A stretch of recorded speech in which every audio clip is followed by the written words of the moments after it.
नमस्कार, मैं हूं तुषार और आप देख रहे हैं खबर 100।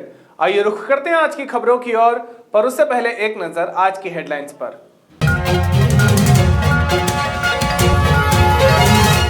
नागर सिंह चौहान ने की प्रेस कॉन्फ्रेंस, विधायक कलावती भूरिया के आरोप पर किया पलटवार। मध्य प्रदेश गृह मंत्री नरोत्तम मिश्रा ने की प्रेस कॉन्फ्रेंस, कांग्रेस पर साधा निशाना। मंत्री विश्वास सारंग ने की प्रेस कॉन्फ्रेंस, नगरीय निकाय चुनावों पर बोले विश्वास सारंग। इंदौर नगर निगम की कड़ी कार्यवाही, बगैर लाइसेंसधारियों के खिलाफ लिया एक्शन।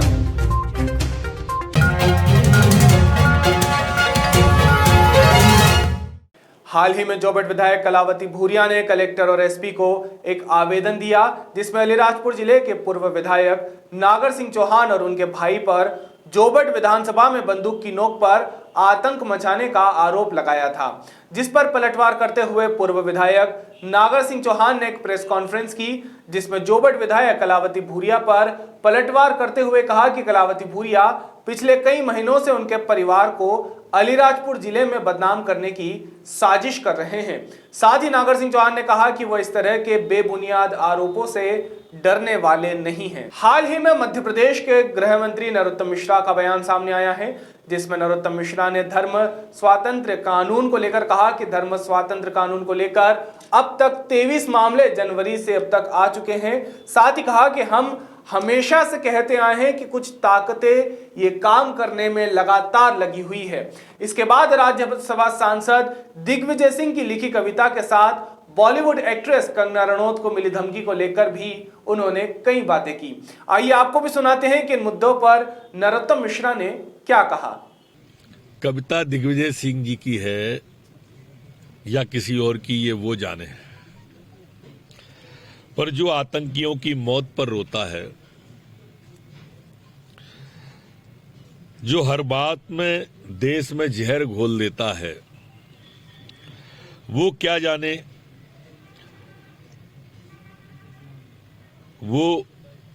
जाने कि भाईचारा क्या होता है।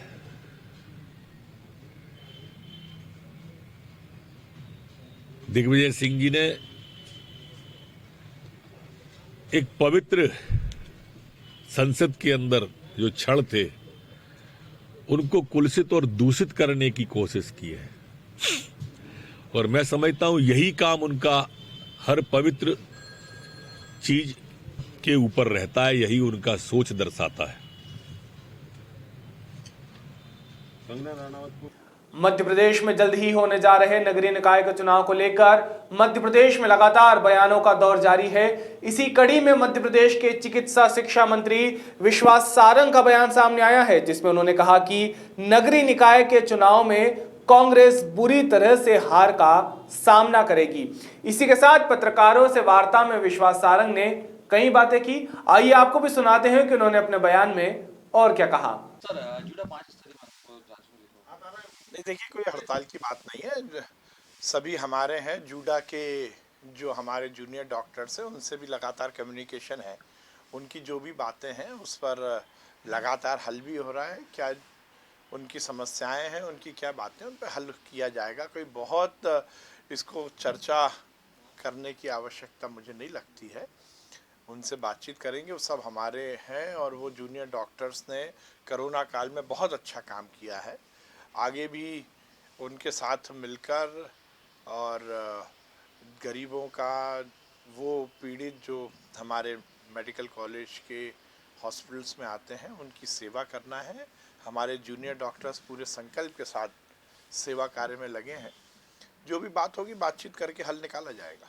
सर, एमपी कांग्रेस ने ट्वीट किया है डीजल पेट्रोल के बढ़ते दामों को लेकर। इंदौर नगर निगम की टीम ने बगैर लाइसेंस व्यापार करने वालों की धरपकड़ जारी रखी है। इस दौरान व्यापारियों को 31 मार्च तक लाइसेंस बनवाने का टाइम भी दिया जा रहा है। बता दें, नगर निगम ने अपना राजस्व बढ़ाने के लिए बगैर लाइसेंस व्यापार करने वाले दुकानदारों पर नकेल कसना शुरू कर दिया है। इसके बाद निगम के राजस्व में काफी बढ़ोतरी भी हुई है।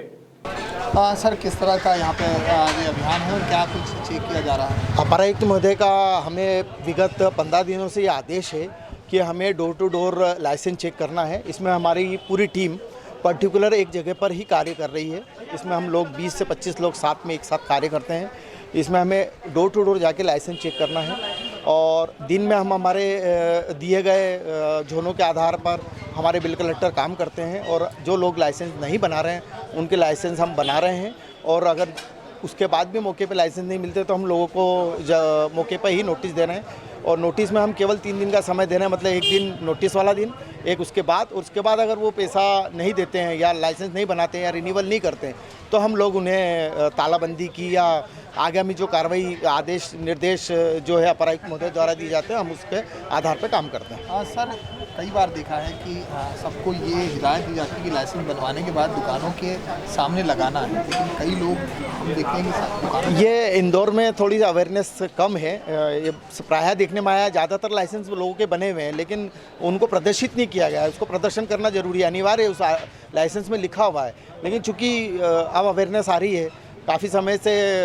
लॉकडाउन की वजह से हम लोग डोर टू डोर जा नहीं पा रहे थे तो हम उसको रिकवर करने में लगे हुए हैं और उन लोगों को ये जानकारी भी दे रहे हैं कि आप अपना लाइसेंस बनाएं और बनाने के बाद उसको प्रदर्शित करें, क्योंकि हमको देखने की ज़रूरत ही नहीं, अगर बाहर प्रदर्शित होगा तो आदमी देखेगा और आगे जाएगा।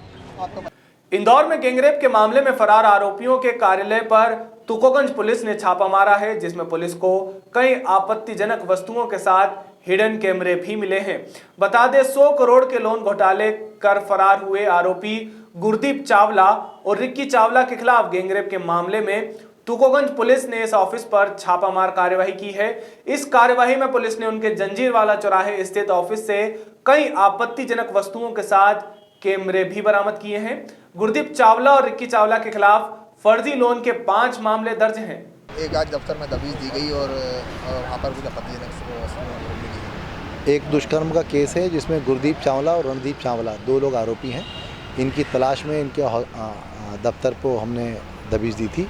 ये 502, 504 मैग्नेट टावर पे है। वहाँ पर कई सारी आपत्तिजनक चीज़ें मिली हैं, जिसमें महिलाओं के अंतर्वस्त्र हैं, कुछ हिडन कैमरे हैं और कुछ अश्लील वस्तुएं भी वहाँ पर मिली। हाँ सर, दिल्ली भी आपने 2-3 बार जो है इसकी तलाश में दिल्ली में हमारी टीम गई थी और लगातार हमारी टीमें इसकी तलाश कर रही हैं और हम जल्दी इसको गिरफ्तार कर लेंगे। अभी के लिए केवल इतना ही। बाकी ताज़ा खबरों के लिए जुड़े रहिए खबर 100 के साथ। जनता की बुलंद आवाज।